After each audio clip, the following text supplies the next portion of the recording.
Perkenalkan, nama saya Maria Dita Rosari, NIM 2543039 dari Program Studi Psikologi.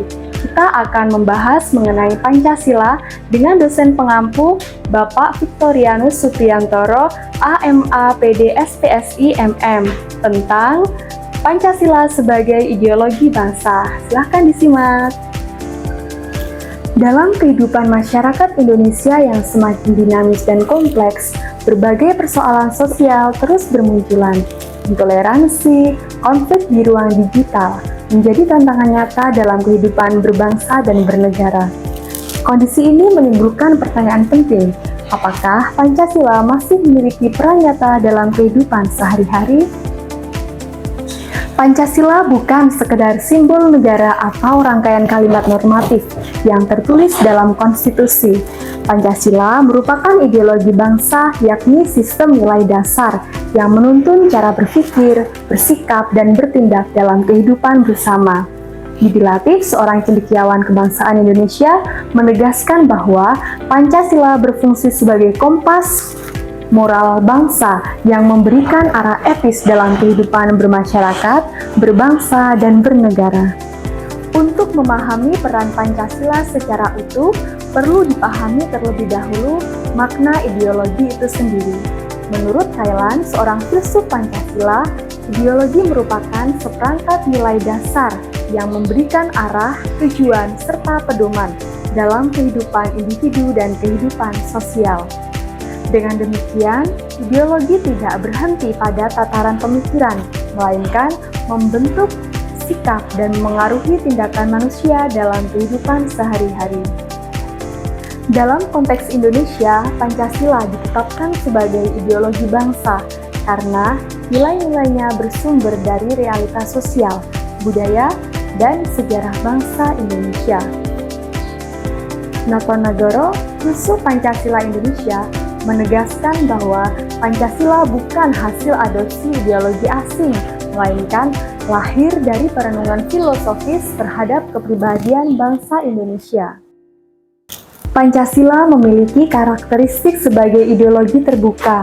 Nilai-nilai dasarnya bersifat tetap, namun penerapannya bersifat dinamis dan mampu menyesuaikan diri dengan perkembangan zaman.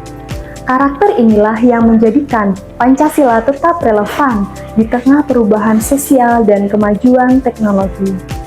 Nilai-nilai Pancasila tercermin dalam berbagai tindakan sederhana dalam kehidupan sehari-hari, misalnya sikap saling menghormati antar umat beragama, serta memberikan kebebasan kepada setiap warga negara untuk menjalankan ibadahnya, merupakan wujud pengalaman sila ketuhanan yang Maha Esa. Selanjutnya, penggunaan bahasa yang santun, sikap menghargai perbedaan, serta menolak ujaran kebencian, khususnya juga di ruang digital, mencerminkan nilai kemanusiaan yang adil dan beradab. Sikap gotong royong, kepedulian terhadap sesama, serta komitmen menjaga persatuan di tengah keberagaman, menjadi perwujudan nyata nilai persatuan Indonesia. Kerakyatan yang dipimpin oleh hikmat kebijaksanaan dalam permusyawaratan perwakilan. Sila ini menegaskan bahwa kehidupan demokratis harus dijalankan melalui musyawarah dengan mengedepankan kebijaksanaan dan kepentingan bersama.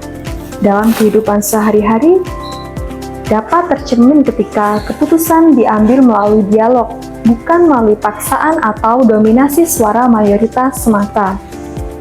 Keadilan sosial bagi seluruh rakyat Indonesia. Sila ini merupakan tujuan akhir dari keseluruhan nilai Pancasila, yakni terwujudnya keadilan sosial bagi seluruh rakyat Indonesia. Dalam kehidupan sehari-hari, nilai ini tercermin dalam sikap jujur, tidak merugikan orang lain, serta kesediaan untuk berbagi dan peduli terhadap sesama. Keadilan sosial juga terwujud ketika setiap individu menghargai hak orang lain, menjalankan kewajiban dengan tanggung jawab, dan berupaya menciptakan keseimbangan antara kepentingan pribadi dan kepentingan bersama. Sebagai ideologi bangsa, Pancasila tidak hanya berfungsi sebagai dasar negara, tetapi juga sebagai pedoman hidup bersama.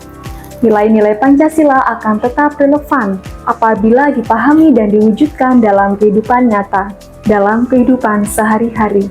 Dengan demikian, Pancasila bukan sekadar warisan sejarah, melainkan ideologi yang hidup yang menjiwai kehidupan bangsa Indonesia. Demikian yang dapat saya sampaikan. Saya mengaturkan terima kasih, semoga dapat bermanfaat.